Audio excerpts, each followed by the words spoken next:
Good morning friends, welcome to banking study YouTube channel.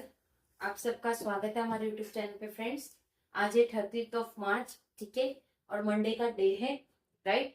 आ गए हम हमारे एडिटोरियल सेशन लेके, जो सुबह 6 बजे एग्जैक्टली आप लोगों के लिए ये सेशन रहता है, ठीक है। और ये सेशन आप लोगों का लिया जाता है इंडियन एक्सप्रेस से। ओके, सो आई होप आप सभी लोग अच्छे होंगे और अच्छे से आप लोगों की स्टडीज चल रही होगी, राइट। ठीक है, तो फ्रेंड्स, सेशन को स्टार्ट करने से पहले हम आप लोगों के लिए एक इंट्रोडक्शन देते हैं कि आज के सेशन में क्या क्या चीजें होगा, ठीक है। तो हम चलते हैं टॉपिक ऑफ द डे पे, जिससे हमने नाम रखा है।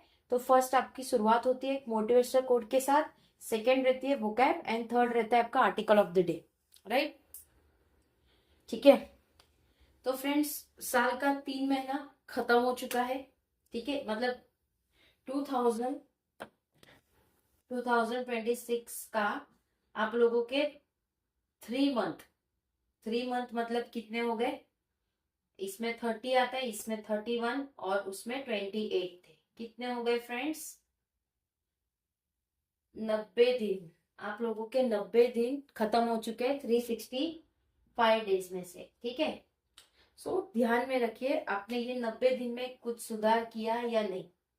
ओके, चलते हैं मोटिवेशनल कोट के साथ। मोटिवेशनल कोट क्या कह रहा है? रात भी अच्छी होगी, मंजर भी अच्छा होगा, आगे बढ़ने की हिम्मत कर, आगे बढ़ने की हिम्मत तो कर, सब कुछ अच्छा होगा। ठीक है, मतलब हम सोचते हैं ना कि ये चीज करनी चाहिए या नहीं करनी चाहिए, ये रिस्क उठाना चाहिए या नहीं उठाना चाहिए। तो इस मोटिवेशनल कोट के साथ आपको यही सीख मिलती है कि आपको आगे बढ़ना चाहिए, सारी चीजें अच्छी होगी, ठीक है। मंजिल अच्छा होगा, रातें अच्छी होगी, सारी चीजें अच्छी होगी, बस आपको आगे बढ़ना है एक हिम्मत के साथ, ठीक है, राइट। चलते हैं वोकैब की तरफ। दो ही वोकैब है। क्रिटिक्यू मतलब आलोचना, किसी चीज की आलोचना करना। रिग्योरस मतलब कठिन चीजें, right. Article of the day क्या कह रहा है? Fire tune Paris design. एक अच्छा सा ट्यून है पेरिस डिजाइन का, जो अंडरलाइन करता है इक्विटी। पूरा आर्टिकल बताएंगे। आर्टिकल हमारा इंडियन एक्सप्रेस से लिया जाता है, ये पूरा आर्टिकल है फ्रेंड्स, ठीक है। पूरा आर्टिकल रीड करेंगे, जहां पे लगेगा कुछ भी इंपॉर्टेंट वो आपको बता देंगे, ठीक है। टाइटल है फाइन ट्यून पेरिस डिजाइन। एक अच्छा सा ट्यून है पेरिस डिजाइन का, जो अंडरलाइन करता है equity, right. Okay, India's updated national determining contribution NDC to the Paris Pact reflect the clarity that has been the hallmark of the country's approach to climate negotiation।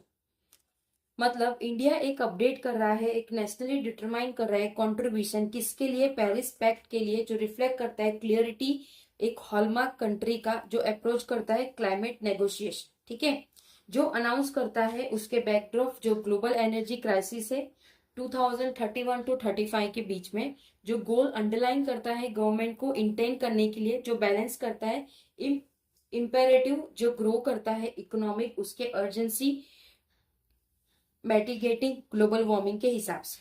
तो उसके जो new target है rising renewable capacity by 10% over the 2030, वो rise करता है उसका renewable capacity 10% से, जो 2020 से 30 के बीच का बेंचमार्क है। जो रिड्यूस करता है एमिशन, इंटेंसिफाई करता है जीडीपी 47% से, जो कि 2005 के लेवल पे, और इंक्रीज करता है कार्बन सिंक, ठीक है। जो कंसिस्टेंसी रहती है पॉलिसी फ्रेमवर्क का, और एम्फेसाइज करता है रियलिस्टिक टारगेट। ये approach has place India among small group of countries. ये अप्रोच प्लेस करता है इंडिया को एक स्मॉल ग्रुप कंट्रीज को, जो डिमोनिस्ट्रेट हो चुका है, जो स्टडी प्रोग्रेस कर रहा है उसके पेरिस कमिटमेंट के तरफ। It has achieve it's green energy target for 2030 way ahead of schedule. वो उन्होंने अपना अचीव कर दिया है एक ग्रीन एनर्जी 2030 से 30 तक का, जो उन्होंने शेड्यूल किया गया है, right.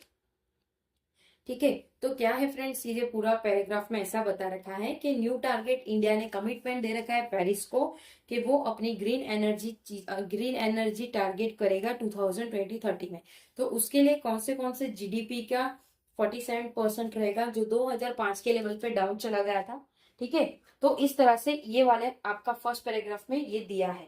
It's record of early delivering has, जो उसका पहले की डिलीवरी रिकॉर्ड था, हाउएवर इसलिए इनवाइट करता है क्रिटिसिज्म्स दैट, जो इनवाइट करता है criticisms as the world third highest GHG emitter, जो कि वर्ल्ड का थर्ड हाईएस्ट जीएचजी एमिटर है। India is not display the ambitions required to tackle a warming planet, India ने नहीं डिस्प्ले किया जो भी रिक्वायर करता है ट्रांजेक्शन जो कि एग्रीगेट करता है प्लैनेट को। The argument has acquired transaction because, जो भी आर्ग्यूमेंट है वो किसके ऊपर है, ट्रांजेक्शन के ऊपर है जो एग्रीगेट करता है NDC still fall short of the Paris pact most important goal, जिसमें अभी भी वो शॉर्टफॉल करा है पेरिस के इंपॉर्टेंट गोल में। Limiting warming to 1.5 degree Celsius above pre industrial level, जिसका लिमिटिंग वार्मिंग है जो कि 1.5 डिग्री सेल्सियस है प्री इंडस्ट्रियल लेवल का। दिस क्रिटिक इज अनफेयर, तो ये क्रिटिकल मतलब ये आलोचना अनफेयर है। Not only does it underplay the persistent, भले ही वो परसिस्टेंट खेल रहा है, उसके फेल हो रहे हैं जो डेवलप कंट्रीज है, जो हॉनर करती है उसके pledges. It also doesn't recon, जो ये चीजें भी रिकॉन नहीं कर रही है उसके स्ट्रक्चर फ्लॉ के, जो कि एनडीसी फ्रेमवर्क है। The voluntarism inherent in the Paris agreement, जो भी वॉलंटरिज्म होगा जो पेरिस के एग्रीमेंट में होगा, जो कंट्रीज को स्पेस दे रहा है डिजाइन कमिटमेंट का, जो उसके अकॉर्डिंग कैपेसिटीज है और उसके डेवलपमेंट प्रायोरिटीज है, उनकी कुछ डेवलपमेंट प्रायोरिटीज है। Okay, but it has also made the pact a patch work of pledges, उसके पास भी खुद के पैचेस है जो प्लेज करता है उनके बेस पे जो डिफरेंट मैट्रिक्स के हैं। Countries such as China emphasis timeline for peaking emission, countries जैसे कि चाइना है उनके पास उनका खुद का टाइमलाइन है जो पीक करता है emission, while other including India, जो कि दूसरे और इंडिया भी commit to reduction in emission, जो रिड्यूस करता है एमिशन में ये कमिटमेंट, जो इंटेंसिफाई करता है जीडीपी के related. The Paris pact state on the expectation that such divergence, जो भी पेरिस पैक्ट का रिसेस्टेट है जो एक्सेप्टेशन करता है that such divergence would be iron out, तो ये सारी चीजें आयर्न आउट मतलब इस्त्री की गई हुई चीजें, मतलब सारी चीजें पूरी तरह से सामने आई हुई। That has not happened in the UNFCCC meeting since 2015, but ये चीजें 2015 की जो मीटिंग थी यूएनएफसीसी में, उसमें ये सारी चीजें नहीं आई।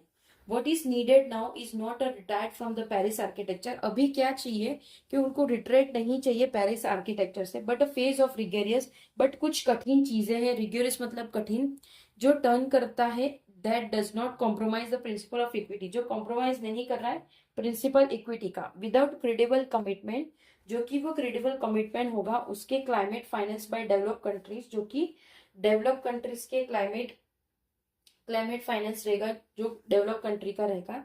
कॉल्स फॉर ग्रेटर एम्बिशंस, जो कि कॉल्स रहेंगे ग्रेटर एम्बिशंस के from the global south will ring hello, जिसमें से ग्लोबल साउथ के लिए वो चीजें हेलो करके रहेगी। ऑन दिस पार्ट, उसके जो पार्ट है, India should continue to scale up develop of clean technology, तो इंडिया को अपनी जो क्लीन टेक्नोलॉजी है उसको डेवलप करती रहनी पड़ेगी।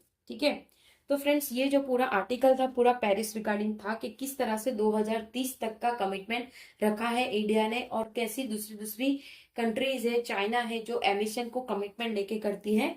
ठीक है, तो ये पूरा आर्टिकल था। आई होप पूरा आर्टिकल आप लोगों को समझ आया होगा। पेरिस के रिगार्डिंग था किस तरह से इंडिया अपने चीजों को क्लीन रखने के लिए उन्होंने एक कमिटमेंट दे रखा है, वो कमिटमेंट पूरा करेंगे। ठीक है, तो पेरिस के लिए और इंडिया के लिए ये एक बहुत ही चुनौती तरह चीज है, राइट। सो फ्रेंड्स, इसका पीडीएफ आप लोगों को टेलीग्राम ग्रुप में मिल जाता है, टेलीग्राम ग्रुप ज्वाइन कर लेना। ठीक है, टेलीग्राम ग्रुप ज्वाइन कर लेना। अगर कोई डाउट हो, कोई सजेशन हो, तो प्लीज कमेंट बॉक्स में कमेंट करना, आपको विद इन 24 आवर्स उसका रिप्लाई जरूर मिल जाएगा। ठीक है, चैनल को सब्सक्राइब नहीं किया है तो चैनल को सब्सक्राइब कर देना, बेल आइकन को क्लिक कर देना, ताकि जो भी वीडियो की नोटिफिकेशन रहे वो आप लोगों से मिस ना हो। ठीक है, सो फ्रेंड्स मिलते हैं नेक्स्ट सेशन पे, जो कि आपकी बैंकिंग न्यूज की सेशन होगी। कितने बजे? 7 बजे सेशन होता है ये सेशन के एग्जिट। ये सेशन तो आप लोगों को पता है 10 से 15 मिनट का होता है, मैक्स टू मैक्स 10 मिनट में तो आपका सेशन ये खत्म हो जाता है। ठीक है, तो इसके बाद वाला सेशन आप लोगों का 7 बजे का होता है, तो प्लीज वो सेशन में भी आइए।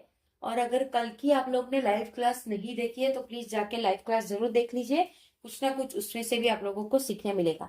ठीक है, चलिए चैनल को सब्सक्राइब कर दीजिएगा, बेल आइकन को क्लिक कर देना। अब सेशन को एंड करते हैं। अपना ख्याल रखिए। जय हिंद, जय Bharat and thank you friends.